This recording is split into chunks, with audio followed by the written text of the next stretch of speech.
आज की इस प्रेस वार्ता में आप सबका हृदय से अभिनंदन, स्वागत। मंच पर पार्टी के माननीय प्रदेश अध्यक्ष, झारखंड विधानसभा में नेता प्रतिपक्ष श्रीमान बाबूलाल मरांडी जी उपस्थित हैं।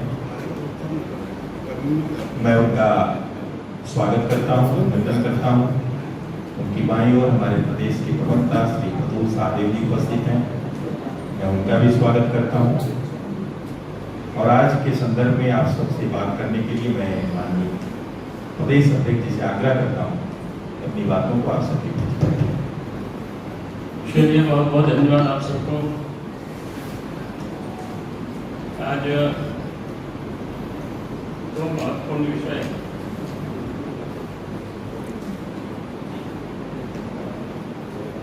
और दोनों में विषय बड़ा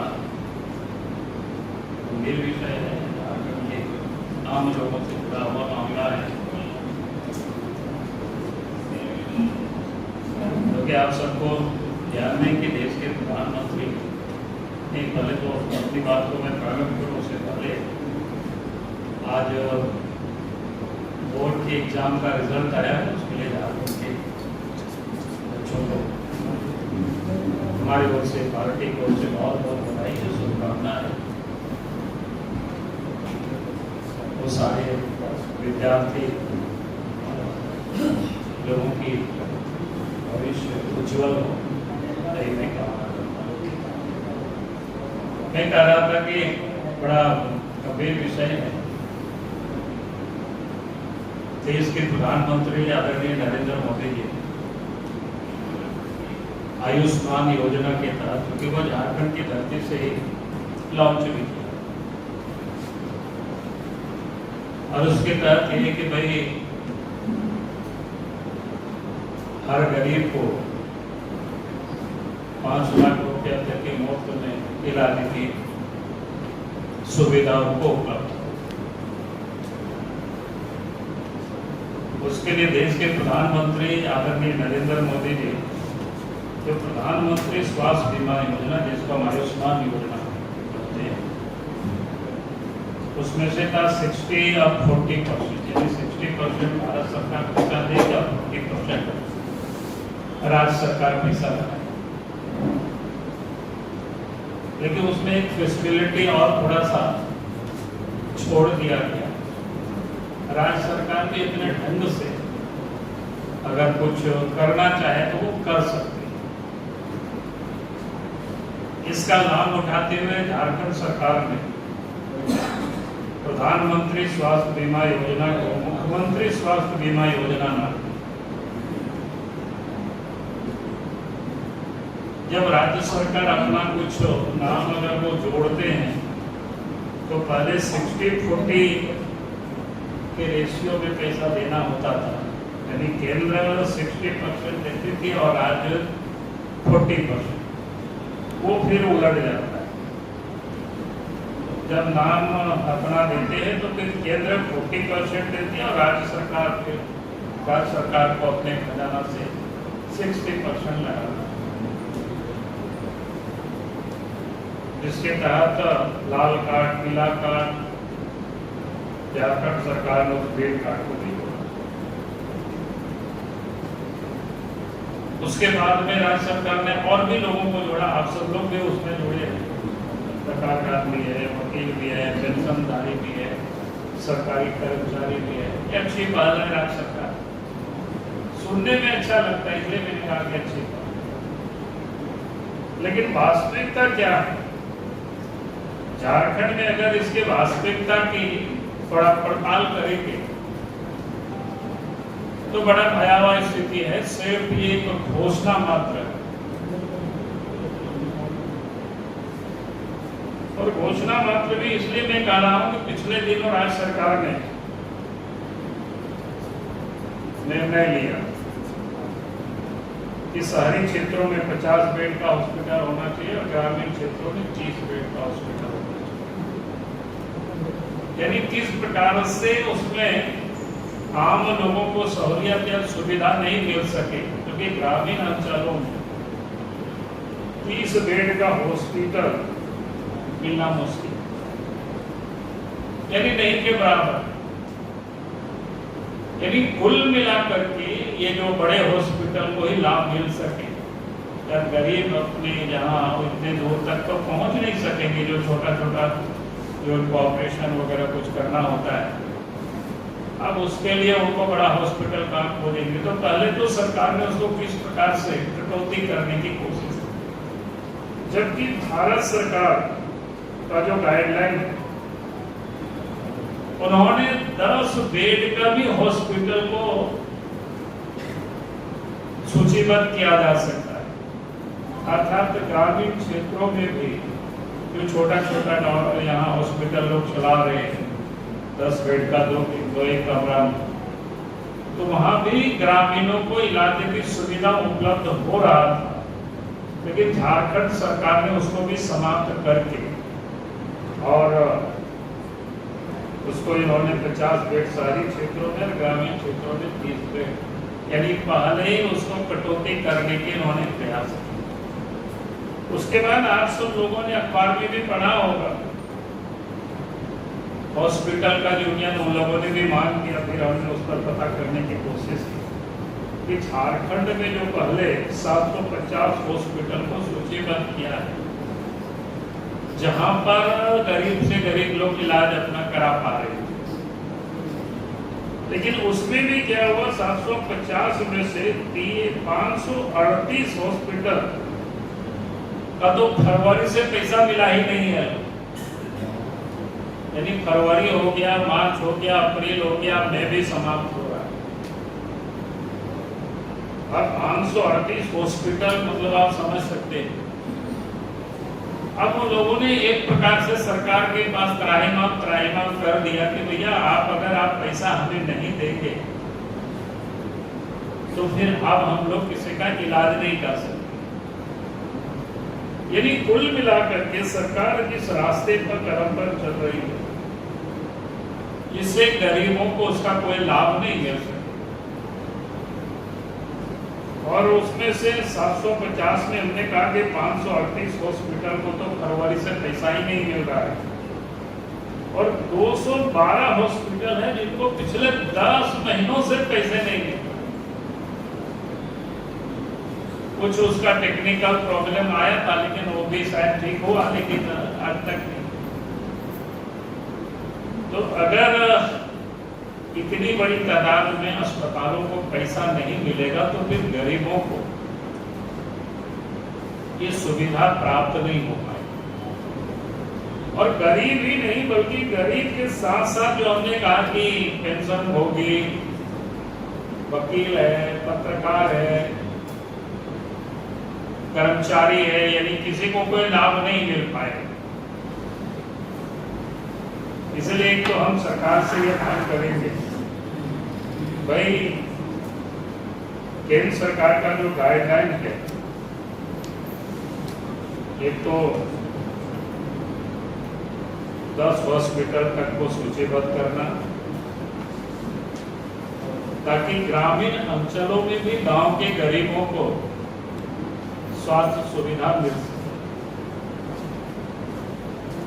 और उसमें जो कठिनाई आती है, एक तो जिला स्तर पर शिकायत निवारण समिति होती है, जिसका प्रावधान होता है कि प्रत्येक महीना में मीटिंग होना, बैठकें होना, लेकिन वो होता नहीं।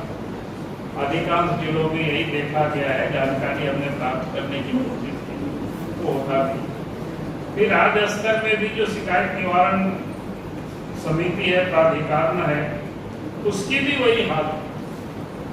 और जिस कारण से गरीबों को ये लाभ ठीक प्रकार से वो नहीं मिल पा रहा है, और इसलिए हम सरकार से ये कहेंगे कि भाई आप इसको ठीक करें।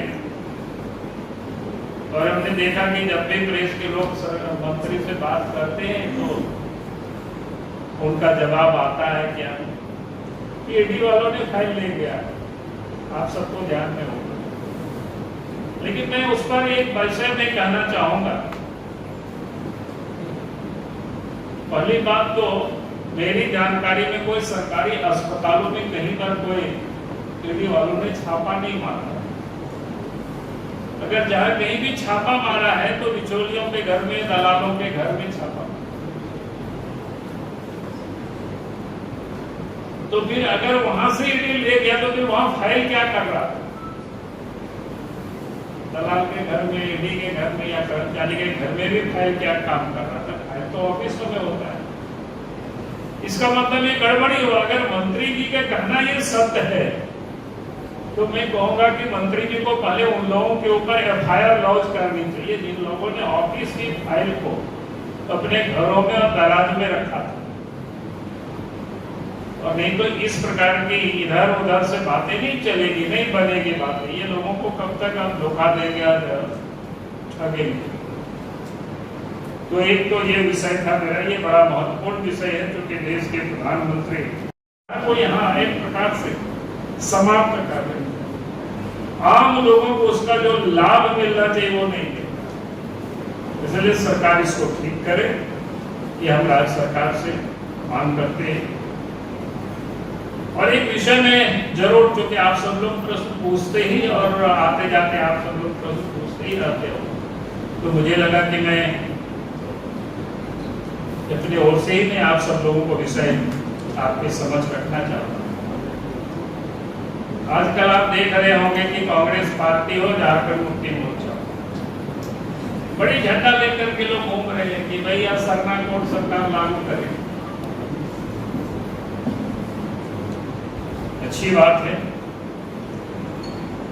आदिवासियों के लिए हितैषी है, सोच रहे हैं, तो इसमें कोई बुरा नहीं है। लेकिन आधे बात ये लोग कर रहे हैं। हम उन लोगों से चाहेंगे काम को पूरा करना चाहिए, अधूरा काम नहीं करना चाहिए। अधूरा काम करेंगे तो फिर उसका लाभ नहीं मिल पाएगा। पूरा क्या करना चाहिए, मैं यही आप सब लोगों के संज्ञान में लाना चाहता हूँ। क्योंकि 2011 के बाद तो कोई सेंसस नहीं हुआ है। 2011 में सेंसस हुआ था, उसके बाद सेंसस होने वाला है, जनगणना होने वाला है। तो 2011 की जनसंख्या, 2011 की जनगणना में झारखंड की जो कुल आबादी रही है 3,29,88,134। कुल आबादी झारखंड की 3,29,88,134। उसमें आदिवासियों की आबादी रही है 86,45,42,042। आदिवासियों की आबादी रही है 86,45,042। यानी कुल आबादी का 26.20% आबादी ये बनता है। उस समय झारखंड में ईसाई की आबादी 14,18,608, यानी 86,45,042 में से 14,18,608 ईसाई बने। उसमें भी हमने थोड़ा सा जांच किया तो लगभग आदिवासी समाज से ही 95% बने हुए, 5% दलित है, बाकी और। यानी इसको कह सकते हैं कुल आदिवासी की आबादी का 15.48%। आदिवासी की आबादी का जो 86,45,042 के आबादी का 15.48% आबादी क्रिश्चियन बन चुके हैं। उसको आगे अगर आप जातिवाद थोड़ा देखेंगे, जो प्रमुख जातियां हैं झारखंड में, जैसे उरांव है, तो उरांव में से 26% लोग ईसाई बन चुके हैं। मुंडा, उसमें पातर मुंडा वगैरह सब जुड़ा हुआ है, 33% ईसाई बन चुके हैं। संथाल 0.85%, यानी लगभग 1% से थोड़ा कम है। 2011 का सेंसस वो 2.14% ईसाई बन चुके हैं। खड़िया 67.92%, 67.92% ईसाई बन चुके हैं। मैं सरकार से, कांग्रेस पार्टी भी और झारखंड मुक्ति मोर्चा भी, दोनों प्रदेश में उनकी सरकार है। अगर ये मुंडा उरांव संथाल खड़िया सब बन जाएगा क्रिश्चियन, तो फिर सरना लिखेगा कौन? सरना तो वही लिखेंगे ना जो मारंग गुरु को मानते हैं, जो जायर को मानते हैं, जो सरना माँ को मानते हैं, जो सिंह गोमा को मानते हैं। जब जो क्रिश्चियन बन जाते हैं तो ये सारी चीजों को छोड़ देते हैं। इसीलिए पिछले रघुवर दास जी की सरकार ने यहाँ पर एक विधायक लाए थे, धर्मांतरण, क्या कहते हैं, धर्म स्वतंत्र विधायक।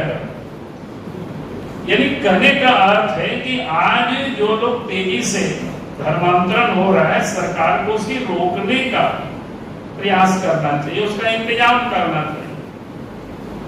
अगर उसकी वो इंतजाम नहीं करते हैं तो फिर सरना कहाँ बच जाएगा? फिर तो सारे लोग जो क्रिश्चियन बन जाएंगे वो अपने आप को तो सरना नहीं लिखेंगे। अब 67% खड़िया जो बन गए ट्राइबल ईसाई, वो सरना कहाँ लिखेंगे? 35% मुंडा जो बन गए क्रिश्चियन, वो सरना कहाँ लिखेंगे? 26% ईसाई जो बन गए वो कहाँ सरना लिखेंगे? भाई वास्तव में अगर सरना के लिए वो सरकार चिंतित है,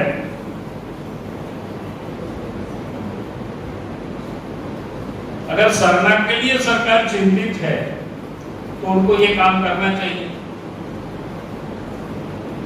तो वो काम तो नहीं कर रहा है, तो ये झूठ मूठ का ये राजनीति हथकंडा बना करके यहाँ से वहां घूम रहे हैं। इसलिए हम सरकार में बैठे हुए हैं, दोनों ही दल बड़ा जोर शोर से आंदोलन कर रहे हैं।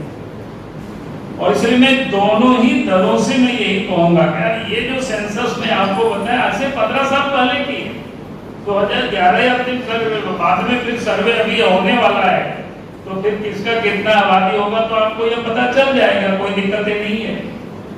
तो इसीलिए हम हेमंत सोरेन जी से, झारखंड मुक्ति मोर्चा से, कांग्रेस पार्टी से, राहुल गांधी से हम ये चाहेंगे कि सबसे पहले तो यहाँ जो 30-32 जातियां हैं, उनकी जो परंपरा है, उनकी जो आस्था है, उनकी जो विश्वास है, वो समाप्त नहीं हो, उसको बनाए रखे, उसके लिए सरकार को प्रयास करनी चाहिए। और मेरे ओर से जो विषय था मैंने आपके समझ रखा। इन्हीं शब्दों के साथ मैं अपनी बातों को समाप्त करता हूँ। बहुत बहुत धन्यवाद। सरकार तो उसी काम के लिए बैठे हुए हैं, सरकार उसी के लिए बैठे हुए हैं, इसलिए तो मैं कह रहा हूँ ना। नहीं, वो मिली भगत आप आरोप लगा रहे हैं। हम आरोप कहाँ लगा रहे हैं? हमने तो कहा कि सरकार को जो काम करना चाहिए वो कर नहीं रही है। तभी सरना तभी बचेगा जब लोग ईसाई नहीं बनेंगे। जब ईसाई बन जाएगा मुंडा, ईसाई बन जाएगा संतान, ईसाई बन जाएगा उरांव, फिर सरना बचेगा कहाँ? और दूसरी बात, सरना के साथ आप ये क्लास लगा सकते हैं जो एससी के लागू है कि सरना धर्म को हम दे रहे हैं, सब ये रहेगा कि जो, अरे वो बात का चीज है, वो यहाँ की चीजें नहीं है ना। हमने तो यहाँ सरकार जो कर रही है मैं उसके बारे में बता रहा हूँ। की आवाज को दबाने की कोशिश हो रही है क्या? ये जो फिर से एक बार आवाज उठी है सरना धर्म की। क्या डीलिस्टिंग? इधर एक तरफ जो आंदोलन डीलिस्टिंग की मांग को लेकर हो रहा है। ठीक है, डीलिस्टिंग कैसे, इसके कोई ताल्लुकात नहीं है विषय।